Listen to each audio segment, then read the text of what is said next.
Bab 1426. 5 bersaudara. Baik, kata Erikin. Di zaman kuno daratan dunia dewa berbeda bintang biru, di sini tidak ada aturan bahwa anak kaisar yang sudah dewasa harus meninggalkan rumah. Ayah dia hanya memiliki 5 anak, oleh karena itu, mereka beberapa orang tinggal bersama di istana yang megah ini. Erikin malah merasa, hubungan akan lebih baik. Deniskin membawa Erikin melewati lorong jalan yang lumayan panjang, di waktu bersama menceritakan kondisi kakak dan adiknya. Adik kedua memiliki sifat yang terbuka, pintar, suka meneliti benda-benda yang aneh, terus berkelana ke seluruh tempat, sekarang berada di mana aku juga tidak tahu. Adik ketiga sangat suka melatih, dulu pernah mengangkat raja perang sebagai guru, terus mengikuti raja perang, semua orang memanggil dia raja perang wanita. Sekarang adik kelima ini yang paling membuat aku pusing. Deniskin tersenyum paksa, dia paling kecil, dan paling kami sayang, membuat sikap dia sedikit nakal, suka menjahili orang lain, tetapi hatinya tidak jahat. Jika dia ada membuat hal yang berlebihan, kamu jangan masuk ke hati ya. Tentu saja tidak. Erikin juga tersenyum, tiba-tiba teringat Bella Fang, mungkin mirip seperti adik kelima ini, juga memiliki sifat yang nakal. Mereka berdua saling berbincang, akhirnya tiba di kediaman yang sangat besar. Erikin melihat ke dalam, di dalam kediaman ini banyak bunga, berbagai pohon, juga ada kolam kecil. Tempat tinggal adik kelima ini, cukup indah juga. Tidak seperti yang Deniskin katakan, sangat nakal. Hanya saja Deniskin melihat bunga dan pepohonan palsu ini, malah mengerutkan keningnya. Dia menoleh ke arah Erikin berkata, adik keempat, kamu tunggu di sini sebentar, aku masuk mencari adik kelima. Bocah ini tidak keluar menyambut, tidak tahu sedang menyusun rencana licik apa lagi. Erikin menganggukkan kepala, Deniskin pun masuk ke dalam. Tidak lama setelah Deniskin masuk, seorang pelayan wanita berjalan keluar. Tuan Qin, Pangeran Denis dan Putri meminta aku untuk mempersilakan Anda masuk ke dalam. Baik. Erikin juga tidak curiga, mengikuti pelayan wanita ini masuk ke dalam kediaman. Langkah pelayan wanita ini sangat cepat, setelah Erikin masuk ke dalam taman ini, terus membawa jalan, dan belok ke kiri, belok ke kanan, sangat aneh. Tidak lama kemudian, dia sekali belok, langsung kehilangan jejaknya. Erikin pun berdiri diam di tempat. Di sekitarnya, bunga bermekaran, pohon juga sangat rimbun, sepertinya sangat menyejukkan hati. Tetapi pemandangan di sekitar ini, jelas-jelas dirinya baru melihat tadi. Ini berarti pelayan wanita ini membawa dia berkeliling satu putaran, dirinya kembali ke tempat awal lagi. Tidak, posisi pepohonan ini, ditambah dengan kolam dan bunga-bunga ini. Tatapan mata Erikin bergerak, terus mengingat tempat yang sebelumnya dilewati. Ini sepertinya formasi ilusi. Iblis Fu saat ini juga bersuara berkata, sepertinya adik kelima kamu ini, ingin menjahili kamu. Erikin tertawa tanpa suara, dirinya juga sudah menyadarinya. Dengan percaya melangkah, mengamati reiki dan dekorasi di sekitar, semakin lama semakin yakin. Tidak peduli dia berjalan ke arah mana, pasti akan kembali ke tempat awal. Betul. Ini adalah formasi ilusi.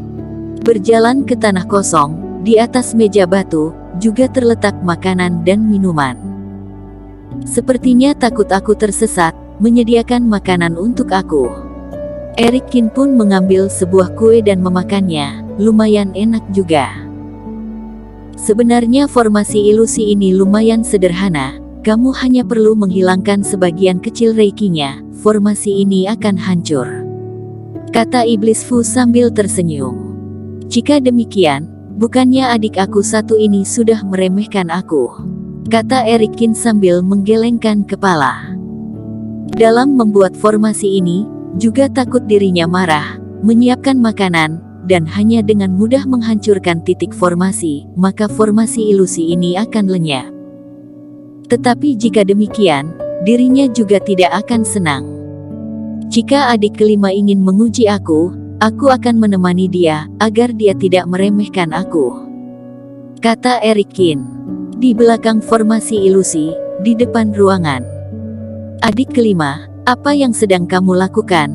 Aku sudah transmisi suara kepada kamu, kamu tidak mendengarnya. Deniskin berjalan masuk, mengerutkan kening melihat wanita yang ada di depannya sedang memakai pakaian pelayan wanita. Gadis ini kelihatan baru berusia sekitar 20-an tahun, bermuka lonjong, sepasang mata yang cantik, kulit putih mulus. Melihat Deniskin masuk, dia pun menjulurkan lidah, sangat imut.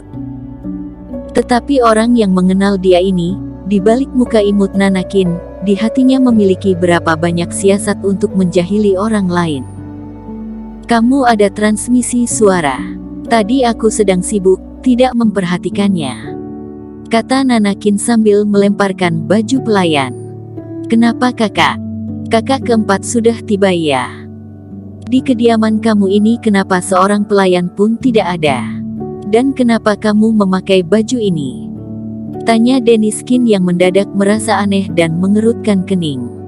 Tadi kamu baru keluar menjahili Erikin. Dan formasi ilusi kamu ini, bukannya aku sudah menyuruh kamu untuk mematikannya?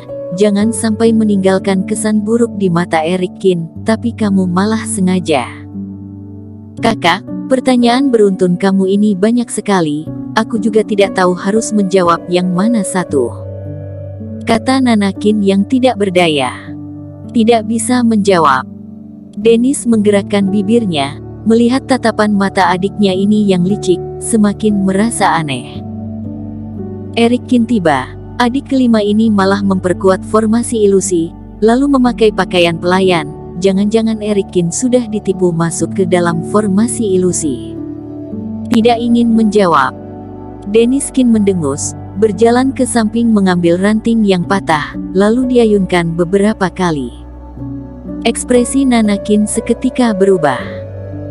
Dirinya dari kecil memang nakal dan sering dipukul oleh kakak-kakaknya, terutama kakak besar ini. Ranting adalah benda yang paling ditakutinya, apalagi setelah kakak besarnya mengamuk, dirinya paling takut. Kakak, aku sudah berusia 20-an tahun, adalah gadis dewasa, kamu tidak boleh memukul aku lago, kata Nanakin, sepasang tangan menopang dagunya. Kamu adalah adik aku, seberapa besar juga boleh dipukul.